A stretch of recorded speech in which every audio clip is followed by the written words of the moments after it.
LGB. LGB.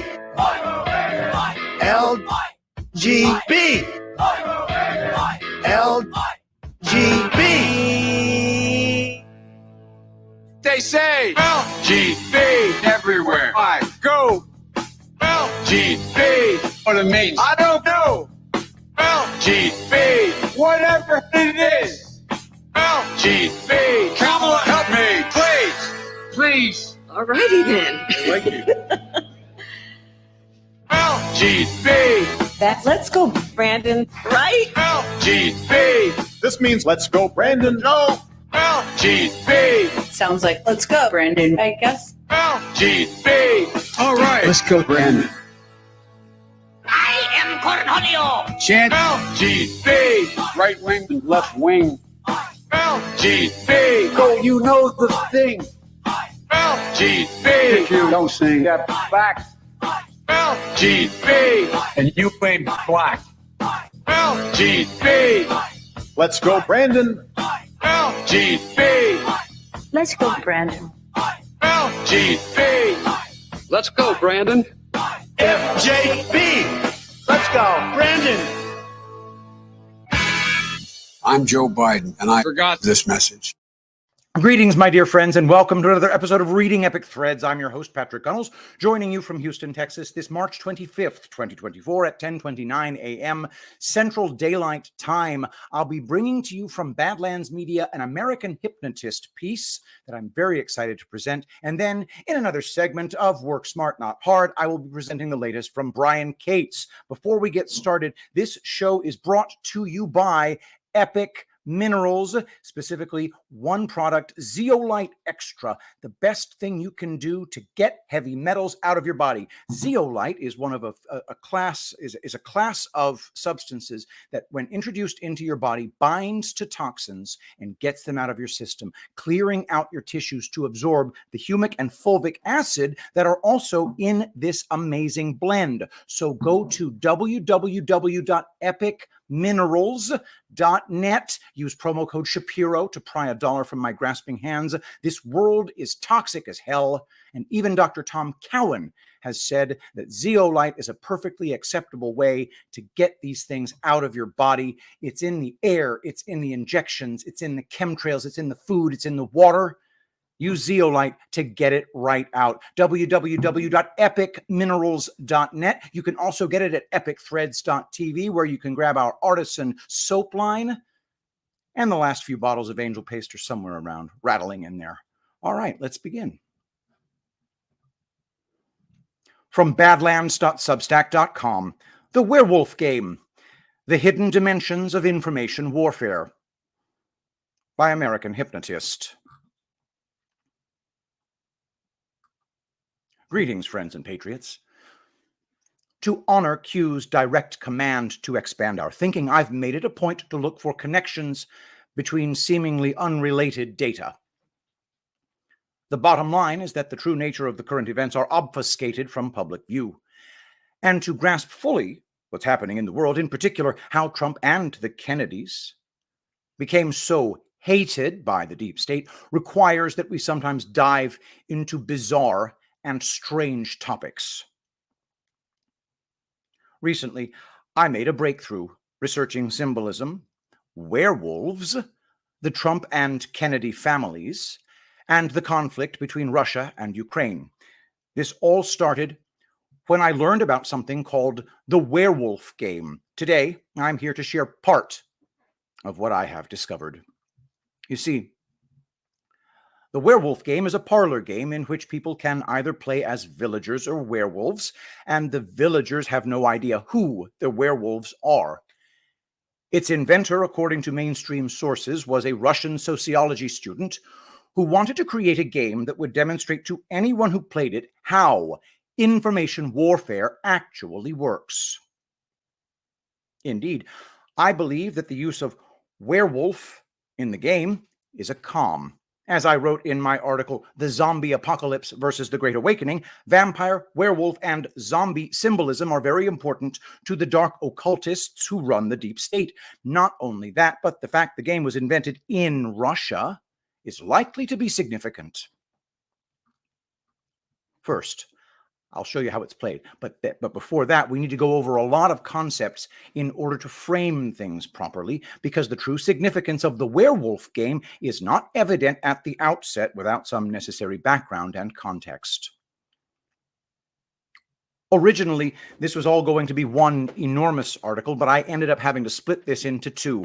Both articles, this one and the one following, go together, but they can stand on their own as well. Without further ado, let's get to it. Information warfare versus physical warfare. Unfortunately, mankind currently faces an evil that operates in a way that is very difficult for the average person to comprehend. Indeed, most people will claim they know how propaganda works and what it's being used to accomplish in the modern world, but the reality is quite the opposite. The fundamental dynamics of information warfare are not yet widely understood. Case in point, many people generally don't understand that an informed minority almost always defeats an uninformed majority in any information-based conflict or war. When most people think about war, they think about standing armies and violent physical combat, and indeed, what has usually mattered most in physical combat throughout most of human history was the quantity of soldiers at one's disposal. Ergo, it's counterintuitive to many people that there are other forms of war that can easily be won by small numbers of people against large numbers of people. Indeed, in an information war, it's the norm for a well-informed minority to win almost every time. To battle an opponent effectively in an information war requires a set of perspectives and skills that many people don't consider. You must become cognizant of your own nescience with regard to information you don't yet possess. Nescience meaning it's kind of like naivete. It's like being a child. Ignorance. It means ignorance. If the masses could realize just this much, we'd be in a much better position worldwide. Among other things, one of the most important things all of us could do right now is learn how to profile psychopaths and or psychopathic behaviors. And it is to this subject we now turn our attention. Disclaimer. Nothing that follows shall be construed as professional psychological advice. I have my own take on what psychopathy is that I've developed from years of study and observation. I use the terms psychopath and parasite because I believe they are the most useful words available to describe the personality and behavior of many of those popularly described as the ruling elite. Indeed, it is my First Amendment right to hold that opinion. The mindset of evil. What is the Platonic form of evil? Just reference for those of you who don't know what a Platonic form is. Plato described universals, and the universal is the perfect concept of a thing. So, you know, you've got this chair, you got that chair, you got this chair over here, but there's the Platonic form of chair that exists in a world of absolutes. The definition of chair, the essence of chair. What is chairness? And so referring to the Platonic form of evil means what is the essence of evil? In my opinion, evil can be best described as unbounded parasitism. Allow me to explain. Seen from a Darwinist perspective, life itself is nothing more than a nonstop struggle for domination. I call this the eternal power struggle worldview. This is indeed the central belief of Marxism. It's also the worldview that all psychopaths share on some level. Power struggles are indeed a part of life. But the key difference between the perspective of psychopaths and non-psychopaths is that your average human being doesn't define the entirety of existence by such power struggles unless They've been trained to look at things in such a way by a psychopathic education system / media complex / culture / family environment, but I digress. Either way, many people do see things that way, and they're living their lives accordingly. The most intelligent of such people are quite capable of hiding their manipulative ploys behind a well-crafted facade. Sometimes such people form alliances with each other. Do you see where I'm going with this? This mentality is one of the key factors driving the deep state. It acts as a powerful unifier for all the slavers and dark occultists of the world in their quest to parasitize mankind as much as possible. In his book, Shadow Men, clinical psychologist Anthony Napoleon reported that the rulers of this world essentially see themselves as gods in a Darwinist universe.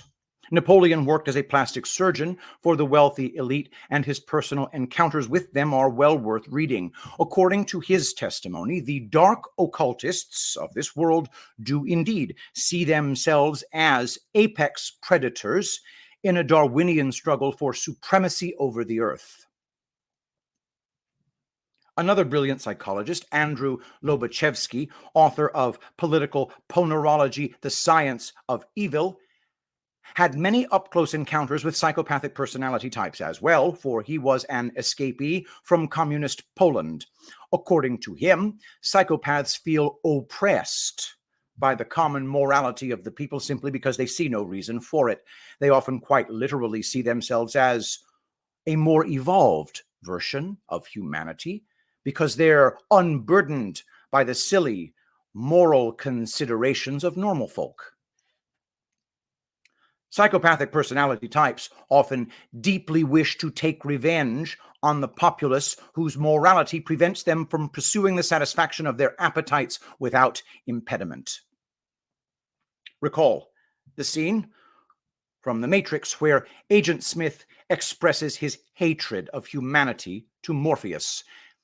This is a decently accurate depiction of how these shadow men view the rest of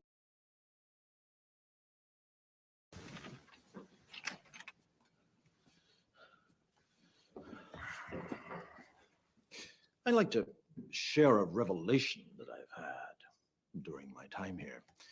It came to me when I tried to classify your species. I realized that you're not actually mammals. Every mammal on this planet instinctively develops a natural equilibrium with the surrounding environment, but you humans do not.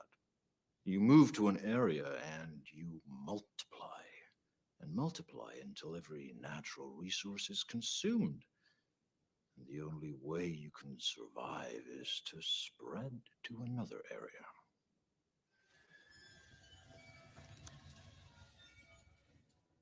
There is another organism on this planet that follows the same pattern. Do you know what it is? A virus.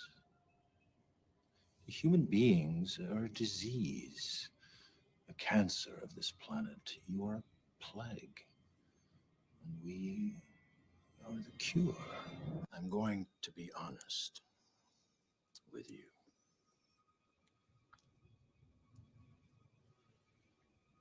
I hate this place, this zoo, this prison, this reality, whatever you want to call it. I can't stand it any longer. It's the smell, if there is such a thing. I feel saturated by it. I can taste your stink.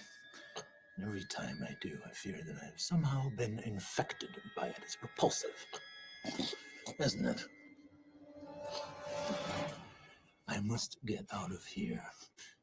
I must get free. And in this mind is the key, my key. Once Zion is destroyed, there is no need for me to be here. Do you understand? I need the codes. I have to get inside Zion. And You have to tell me how. You're going to tell me, or you're going to die. The deep state, in so many words, amounts to organized psychopathy.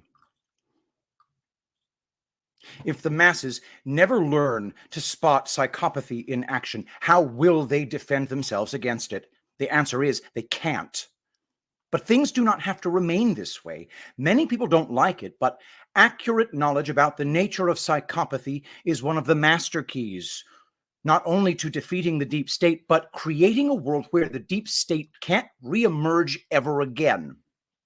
The bottom line is that we cannot win the werewolf game if we don't know how to spot werewolves. But I'm getting ahead of myself. For a thorough treatment of the topic of psychopathy, I highly recommend readers grab a copy of Psychopath Proof by Rogue Hypnotist. Put bluntly, I consider that the single most insightful and useful book I've ever read on the subject. We have only enough space in this article to detail a few essential facts on the subject at hand, but it's well worth taking a deeper look at this topic for those who have the time and are inclined to do so. How to spot psychopathy in action. Profiling psychopathy can be a risky business. You have the right to self-defense, and this includes the right to assess honestly the people around you, and especially those who purport to lead you, think celebrities, politicians, etc. That said, if you're going to accuse someone of being a psychopath, then you need to be able to back it up, because it's a grave crime to smear an innocent person with such a label. For example, I regard the mainstream media as psychopathic, precisely because they've spent almost a decade smearing Trump supporters as Nazis, clearly with an agenda to instigate violence against innocent people, but I digress. There are dozens of books about psychopathy, and the ones I've read almost universally agree on a few facts about it. 1.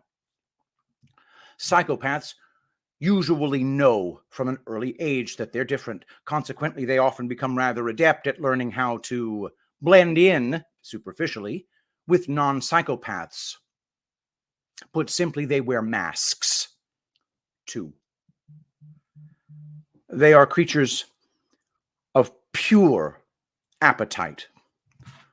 Parasites, in other words. 3. They don't have conscience, which means that they have no instinct whatsoever for moral restraint. 4. They're dead inside. The only time they feel alive is when they're parasitizing innocent people and other living things. 5. They fear being caught or exposed.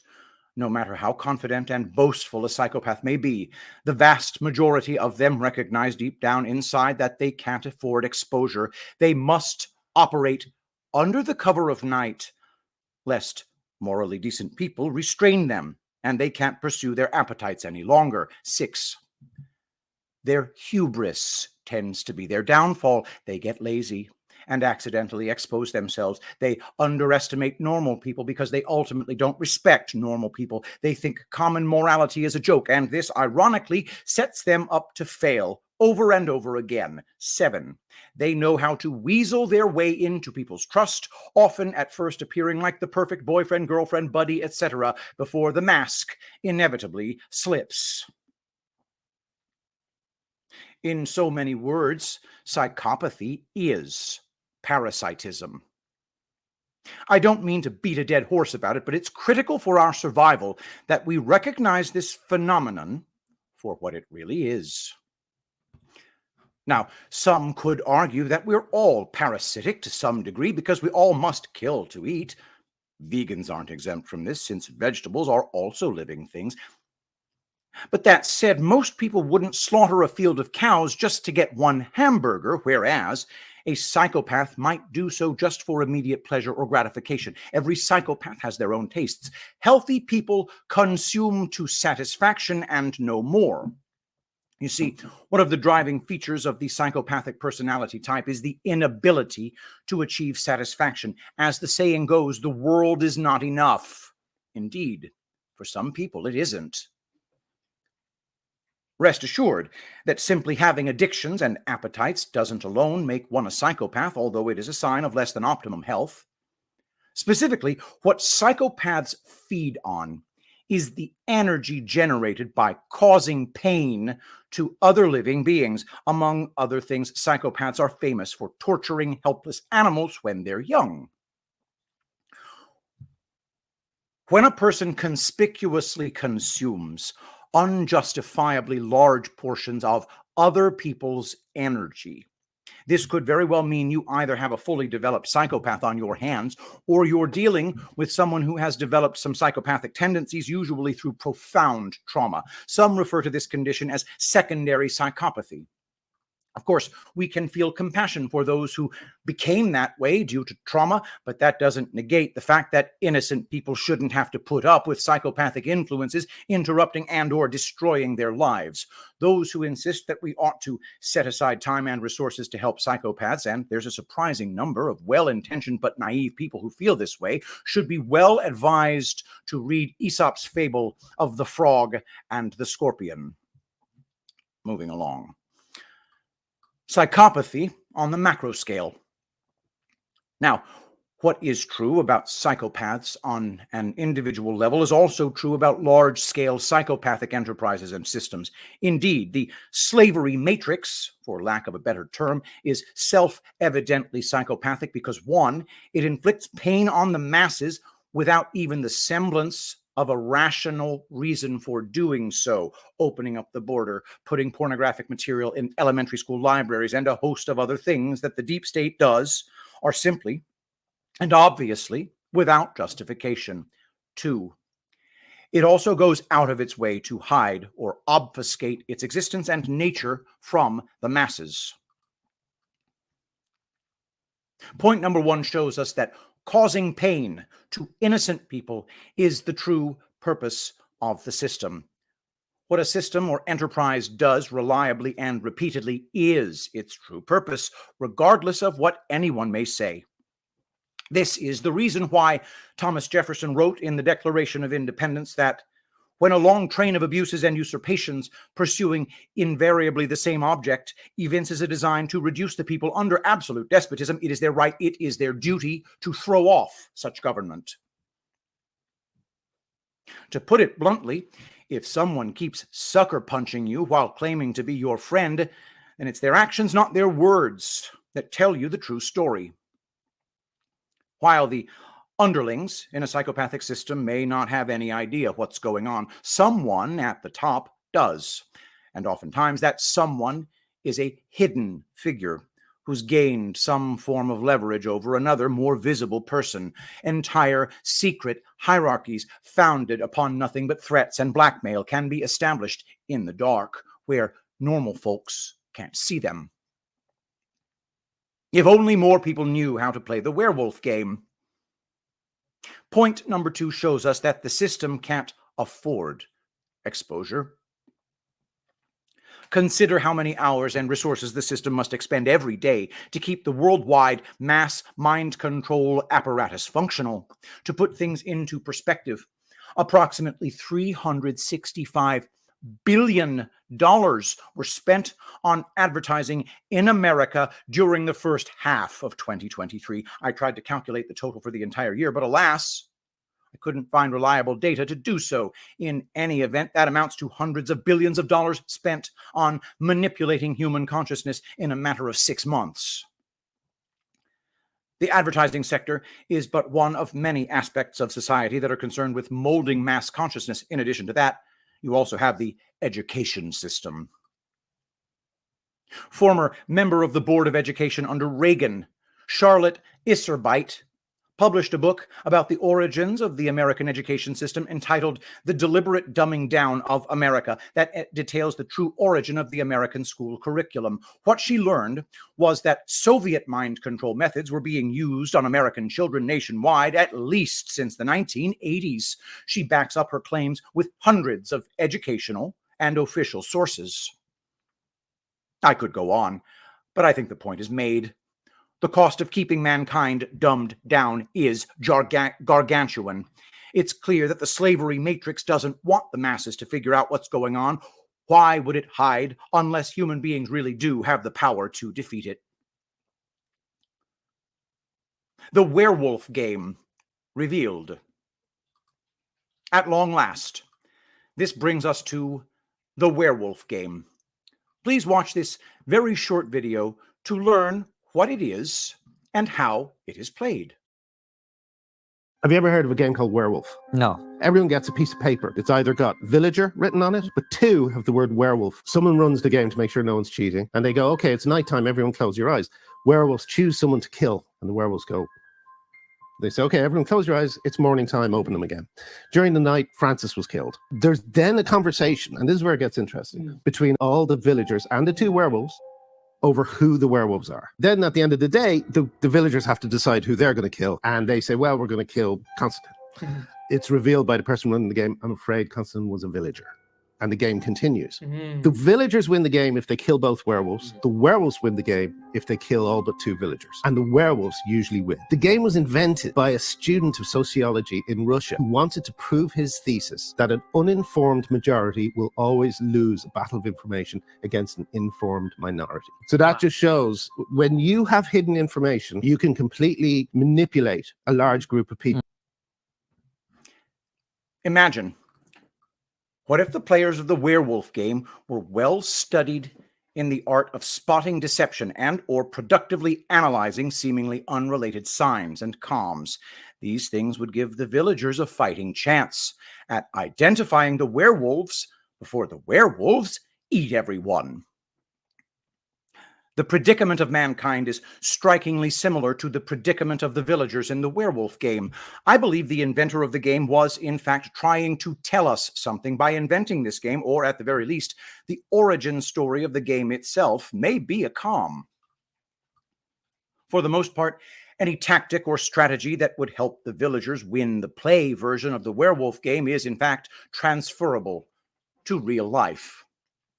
Obviously, when people play the werewolf game, it's not necessarily the case that the people playing as werewolves are themselves anything like the dark occultists in the real world. Nonetheless, while the game is being played, they are incentivized to use trickery to cause the villagers not to recognize them. The way the game is set up will ensure that all players get to learn valuable lessons about information warfare. Not many people have spent time thinking about micro-expressions that let you know someone is lying, nor are there many people who spend much time thinking about how to unmask predators in their midst. The werewolf game is a teaching tool that causes the mind to begin to learn such things. If you and a group of friends were to play this game regularly, it would begin the process of subconsciously training you to spot the werewolves all around us in real life. If that sounds far-fetched, all I can say is to try it out before you decide one way or the other.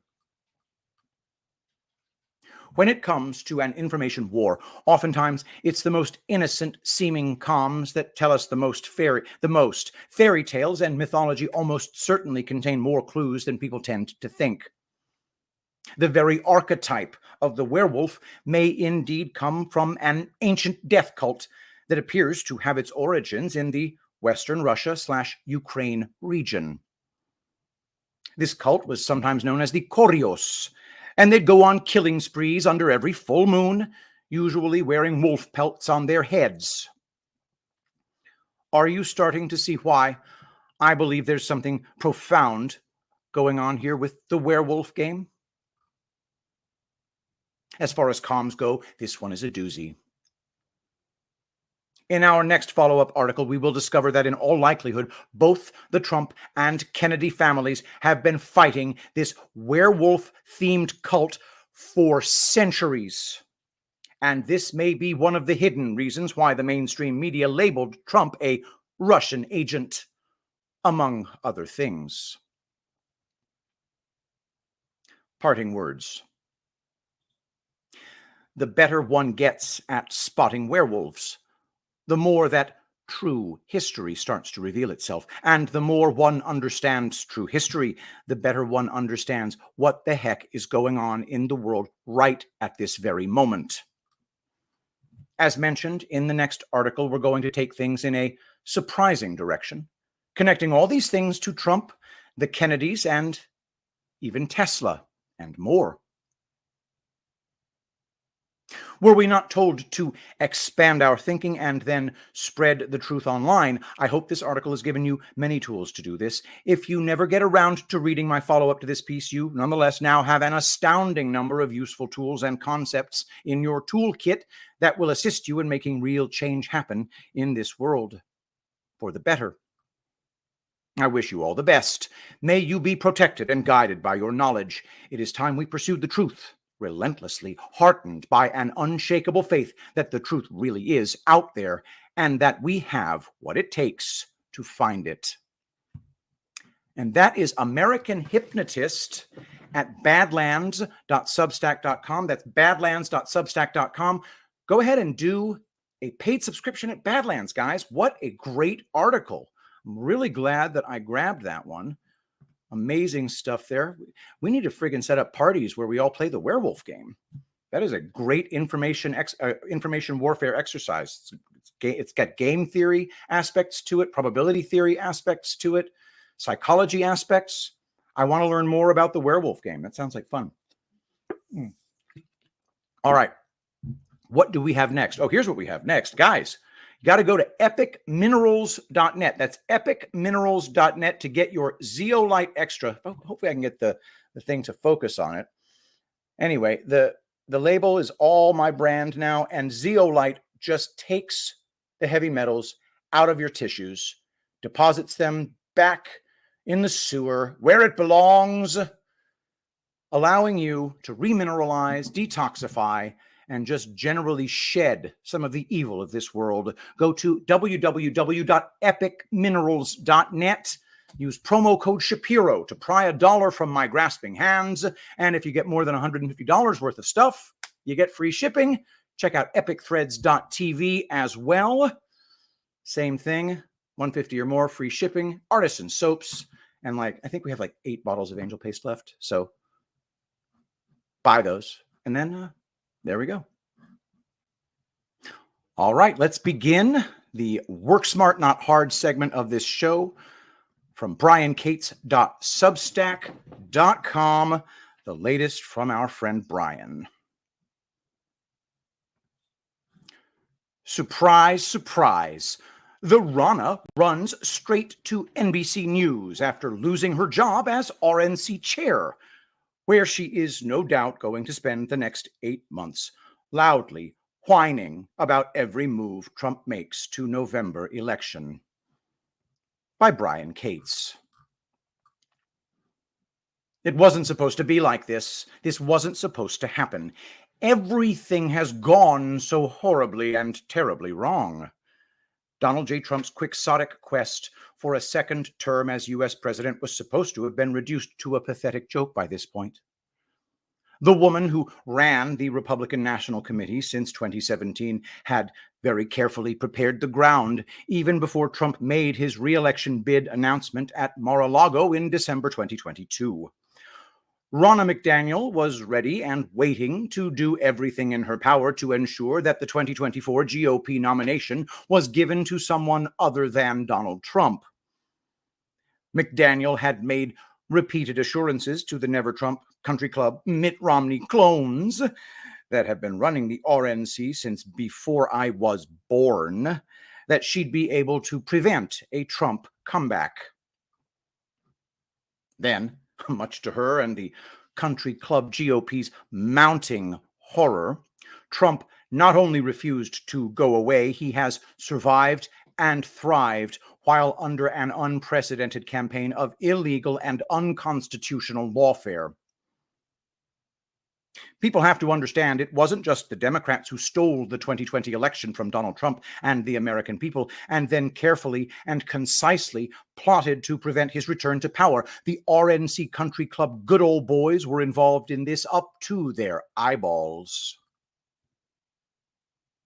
Why do you think the RNC bigwigs, politicos, and top influencers not only didn't protest that 2020 election theft, but they immediately began shouting at the America First MAGA base to get over it and that Trump lost because he was a lousy candidate that ran a losing campaign?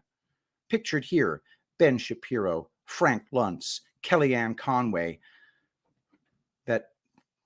scumbag from, the National Review, Rich Lowry, Stephen Hayes, and then Mrs. Meghan McCain's husband, Ben Dominic.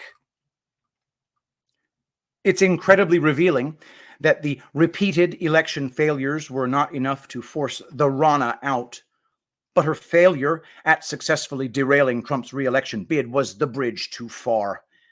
When it became clear that every gambit employed to stop Trump's march to the RNC in Milwaukee and to the GOP nomination for president had failed, the Rana was doomed. People who claim the Rana was Trump's hand-picked candidate for RNC chair twice do not have the first clue what they are saying. I've been explaining the obvious for some time now, so there is no reason I can't explain it once again here. Trump is not an idiot. He is not interested in losing campaigns that have no shot at success. He looked into the situation back in January 2017 when the Rana was up for that first vote. And what did he see? He saw that the GOP's Never Trump, America Last, good old boy country club wing was in solid, uncontested control of the party. Now, did that suck? Like a whole lot? Sure it did. But stop and ask yourself the right question. Back in January 2017, would Trump refusing to endorse the Rana and advancing someone else in a pointless and futile campaign for the chair have accomplished anything other than to embarrass him when the RNC rejected his candidate to elect Mitt Romney's niece overwhelmingly?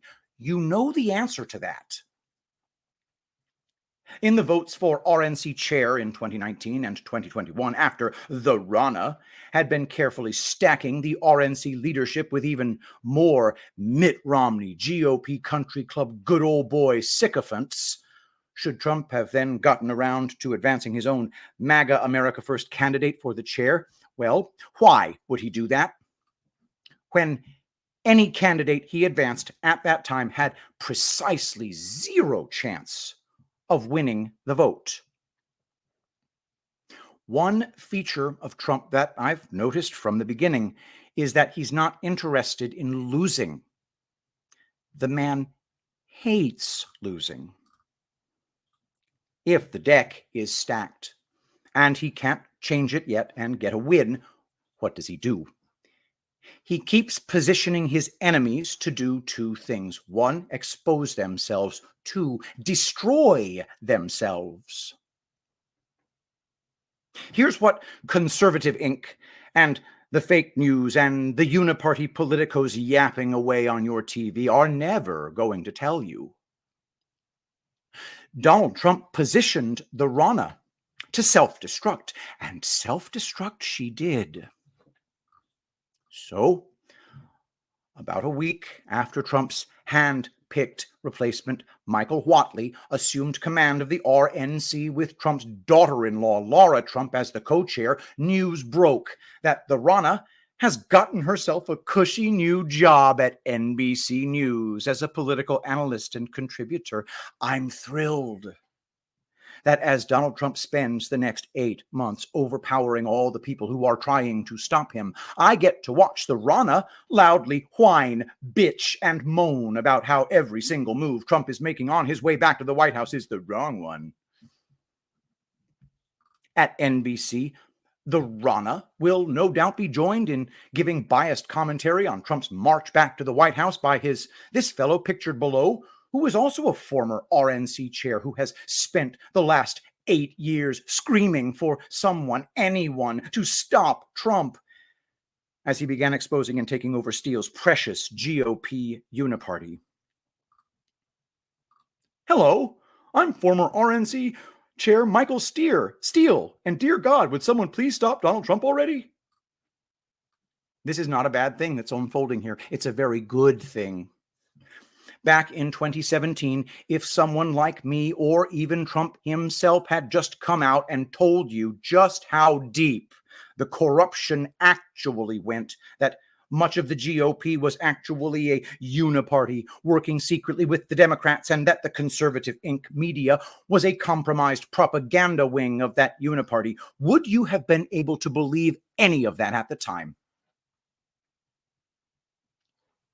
How about now? See how the ground has shifted so dramatically in the last 8 years? And trust me on this, the ground will continue to shift. As a big bonus, we get to watch Rana cry and panic about it live on NBC News. I can't wait to watch. How about you? And that is the brilliant Brian Cates. Thank you, Brian, for your amazeballs work. Go to briancates.substack.com, briancates.substack.com. Subscribe for money. This is how he makes his living. If you can afford it, if you have the means, subscribe for a monthly fee of, I think it's like $5 or something like that. I pay it. It's worth it. I take his work and I make it into my show, so I kind of owe him. But anyway, yeah, everybody check it out. Also, make sure to check out epicminerals.net. That's epicminerals.net. I'm going to share that screen. This is a website co-built by my wife and sister. Bam. Harness the power of the deep earth. Zeolite Extra with fulvic and humic acids spray. $35 in United States dollars. 35 United States dollars. It's all set up, guys. All you got to do is spray it in your mouth. And there you go. All right. That's going to be our show for today. Thanks, everybody, for being here. If you have any suggestions about my ad campaign for Epic Minerals, I'm all ears, because I'm just about to start doing some next week, maybe week after. I don't know exactly when it's going to be. I'm trying to hone my message a little bit on the zeolite stuff. I got the zeolite because I know that it is an effective solution for removing toxins from the body. It's what I take every day. My wife refers to it as brain fog be gone because it does cross the blood-brain barrier, which a lot of these zeolite supplements cannot do. But anyway, if you have any ideas as to how I should promote it to a much larger audience who may not be familiar with me personally, I would be very grateful for your thoughts on that. pgunnels@gmail.com for that. This is literally the smartest audience in the world, and I mean that without a trace of sucking up or anything. It is objective analysis. All right. So anyway, thank you very much for that. And let us pray. Saint Michael the Archangel, defend us in battle. Be our protection against the wickedness and snares of the devil. May God rebuke him, we humbly pray. And do thou, O Prince of the heavenly host, by the power of God, cast into hell Satan and all evil spirits who prowl about the world, seeking the ruin of souls. Amen. I love you all. Thank you so much for being here, and I'll see you tomorrow. I will be the greatest president that God ever created.